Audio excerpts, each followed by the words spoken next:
So what do hardcore Star Wars fans actually feel about Star Wars Galaxy's Edge? In my last video, I told you what I thought about the landscape and the environment, and in this video, I'm going to tell you about everything else. Hello there and welcome to Star Wars in Real Life, where we cover everything in real life that has to do with Star Wars, like events, games, theme lands, toys, and more, because Star Wars is just the best, and I wish it were real. And Disney pretty much made it real with Star Wars Galaxy's Edge. So let's talk about it. On the left side of your screen, I've listed everything I'm going to talk about in this video, and on the right side of your screen, everything I won't be talking about, because I didn't get a chance to see or experience it myself, so I have no valid opinion. Okay, so first off, we've got the landscape. We are on the planet of Batuu, which is new to Star Wars canon. So just imagine Kashyyyk, but instead of the really big, tall trees, you have really tall spires. Those pointy mountain type things. And funny enough, those aren't mountains at all. They're actually trees, petrified trees. How did those trees become petrified? Great question. At some point in Batuu's history, there was a giant cataclysmic event that wiped out all life on Batuu. We don't know if there was anyone living on Batuu at the time, but if there were, then they're all dead. Eventually, people started migrating there to get away from the Republic, Jedi, the Empire, all of it. And one of those spires, for whatever unknown reason, turned black. This is what's known as the Black Spire. It became a popular meeting spot, and over time, it turned into the Black Spire outpost that we now know of today. Pretty cool, right? But what do you guys all think happened to Batuu? What was that cataclysmic event that wiped out all life on that planet? And should we even care? Comment below, I want to hear what you guys think. So anyways, the Black Spire outpost is beautiful. It's completely separated from the rest of Disneyland, so you can't see or hear anything other than Star Wars, which is great. The attention to detail is unparalleled to anything I've ever seen before. Every little thing, from the spires to the vehicles, characters, the props laying around everywhere, the buildings, especially the buildings on the inside and the outside, with the weathering and the aging and the blaster bolt holes in the walls of the cantina from that firefight that happened a while ago with Oga, which is a really interesting story that I don't think anyone even knows about yet. So if you guys want to hear more about that, let me know. I'll do a video about it. And the doors and the door panels and the buttons on those door panels. Just imagine that every little thing, every object in Galaxy's Edge had its own dedicated artist work on it to perfection, because that could very well be true. It's that level of detail. But part of the environment is also the cast members, so let's talk about them for a second. The cast members are the employees, and they play a very pivotal role in convincing you that you are in Star Wars, that you are on the planet of Batuu. And they're not just there saying,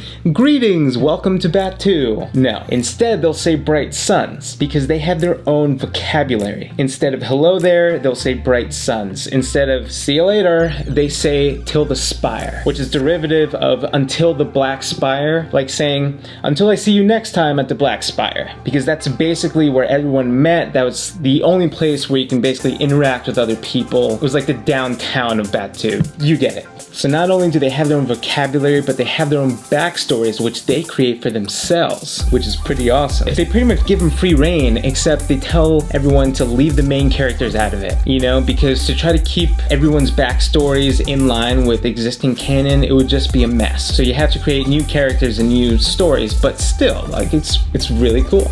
So while I do wish there were more characters roaming around, I am super grateful that the cast members had their own backstories, that they were really into their own backstories, into the land in general, and that they never broke character for me, not even once. Alright, let's talk food and drinks. The very first thing I put in my mouth while I was at Star Wars Galaxy's Edge was a Coca-Cola. I actually still have the bottle right here, and I bought this Sprite for my little sister. They taste just like normal Coke and Sprite do, only they come in these awesome looking thermal detonator shaped bottles, and their logos are written in Arabic. How cool is that? The other thing that I had to drink there was the blue milk, and I chose blue instead of green milk because everyone that I had spoken to who had tried both, they pretty much always preferred the blue milk. And the they were right, because the blue milk was possibly one of the greatest things I've ever tasted in my life. Food. Although I didn't get a chance to get food there, I did make a little pit stop at Docking Bay 7, the food court at Galaxy's Edge. I can't really say much about this place other than it looked really cool, and I wish I had more time so that I can sit there and eat something. But I did grab a quick bite to eat right next door at Ronto's Roasters. That's the place that sells the little pita wraps with the meat that's cooked underneath that big pod racing engine, and that wrap was incredible. I could have eaten like 4 of those. And actually, that reminds me, I did have something else to drink, and that was the Meiluran juice, which I got with my pita wrap. That was amazing too, but only at first. Then it quickly just became like way too sugary for me. It's one of those things that you're all excited for at first, but by the end, you're just sick of it. You know, like pancakes. For this, we've got our different colored kyber crystals. We've got our Jedi and Sith holocrons, a loth cat, and a puffer pig. And if you want to count them as toys too,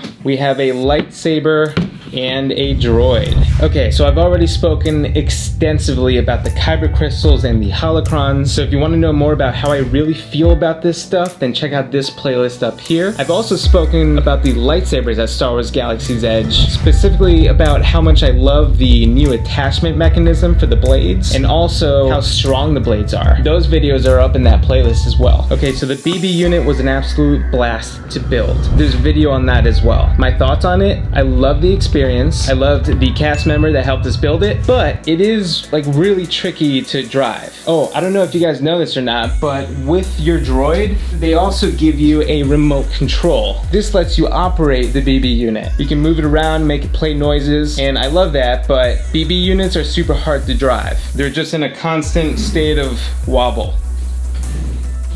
It's hard to do all that. So aside from those things, the only other things I bought were this puffer pig and this loth cat, because you guys know how much I love Rebels. That's all it does. This loth cat is adorable, and it purrs when you pet it.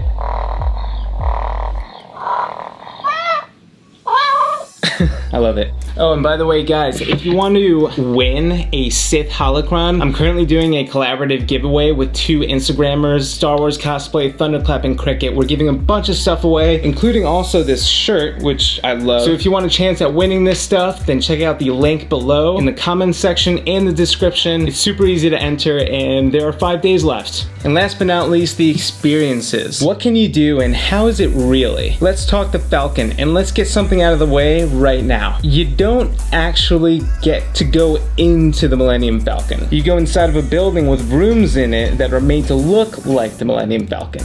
That was something where when I realized that we weren't actually going into the Millennium Falcon, I was like, aw, well, oh well, I get it. No, but I do get it. They need lots of space to move lots of people in and out.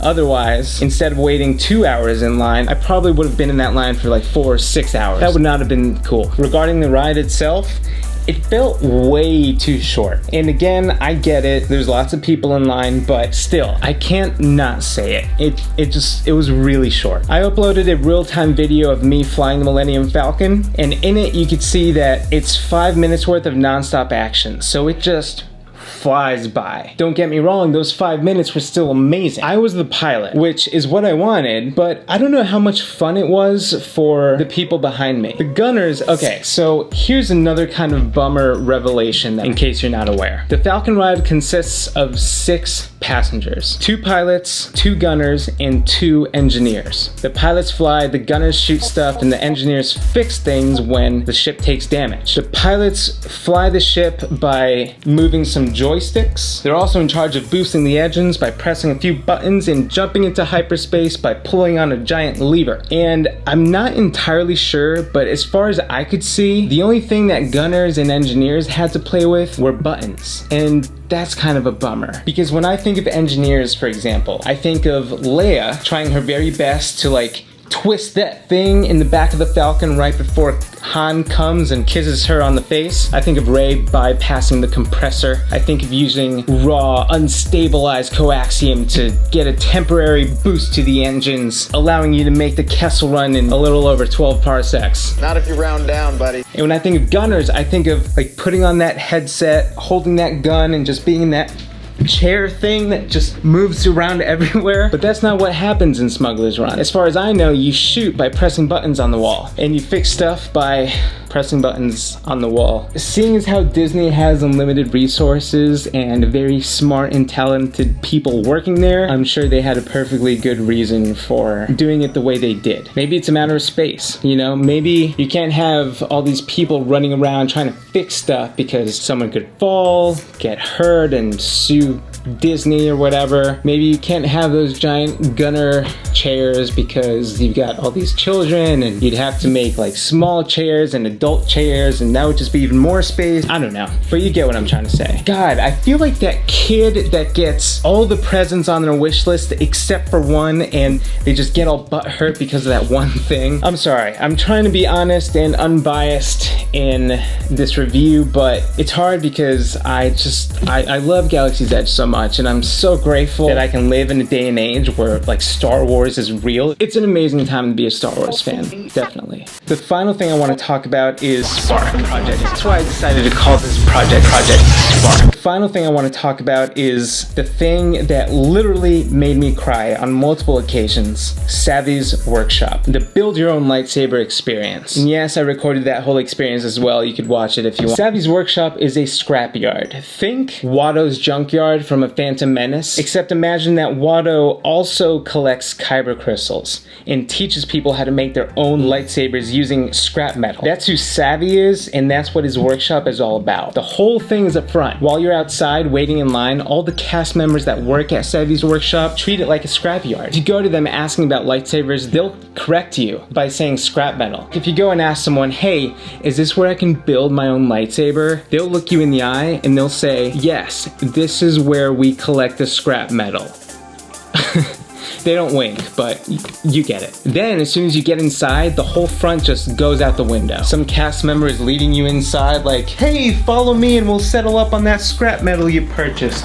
Door closes. All right, listen up. We're gonna teach you how to make your own lightsabers, but you gotta keep this secret. Do not let the First Order know about this. You got it? I swear to God, this is real. This is real right now. They don't say it like that, but you get it. But that was the briefing room. Actually, that was actually Savvy's office, the guy who owns it. They lead you through his office, and then they take you into the workshop. Everyone stands in a semicircular table with like 14 stations around it. The employees introduce themselves as the Gatherers, and there's one that's a speaker. They explain the origin of the lightsaber, of kyber crystals, of the shop, of themselves, and explain the building process as you go along. And it's alright. It's cute, and everything proceeds exactly how you would expect it to proceed until you finish building your lightsaber and it's activated for the first time. Because at this point, everyone's lightsabers are placed inside of this tube that is built into the table. None of them are on yet, there's no lights yet, and then the speaker tells everyone to turn their blades on. And all of a sudden, you see all of these different color lightsabers turned on around the table together. And now it just went from being cute to cool. Like, this is whoa, alright, yeah, definitely. There's a little adrenaline going through your system now, you know? But immediately after, you're told to lift your lightsaber up. And at first I was like, up? Do you mean pull it out and then up? Because right now it's stuck in this tube. Oh my God, the tube is gone. What? And now you can just lift the lightsaber just right off the table, like magic. I was so confused. Like, my head was just filled with adrenaline and now shock. But then you lift up your lightsaber and you see everyone else do the same thing around you. There are all these lightsabers up in the air right now. And it felt like that episode in the Clone Wars, The Gathering, when they all finally had their lightsabers fully built and they just hold them all together like a team. Now there's a feeling of camaraderie, catharsis, instant tears. And just as I had finished just like wiping away my tears and slightly regaining my composure, they had to go and do something else. Yoda started speaking to us through the Force. Exactly like he did to Ezra in Rebels. And you know how much I love Rebels and Ezra. And for a minute, I legit felt like Ezra. I felt like I was experiencing exactly what he went through on that Jedi temple in Lothal when he earned his first Kyber crystal. I felt like that's what I just did, and now I have everything I need to begin my journey as a Jedi. And I lost my shit. And honestly, that's why I get a little upset whenever I read negative comments or reviews about Galaxy's Edge or about the lightsabers, saying that Disney is ruining Star Wars, that this whole experience is a scam because the lightsabers are trash. You can read about how some people have been having trouble with their lightsabers after they left Galaxy's Edge. You can read funny comments from other people saying that they would rather spend $100 at Ultra Sabers or whatever for a real lightsaber, and that this whole experience isn't worth $200. But ask anyone else who went through that experience. If you weren't there, then you know what the you're talking about. And on that note, I hope you enjoyed this video, but I can't wait for you guys to see the next one. So until then, you will subscribe to my YouTube channel. We will keep on living Star Wars, and we are the Spark.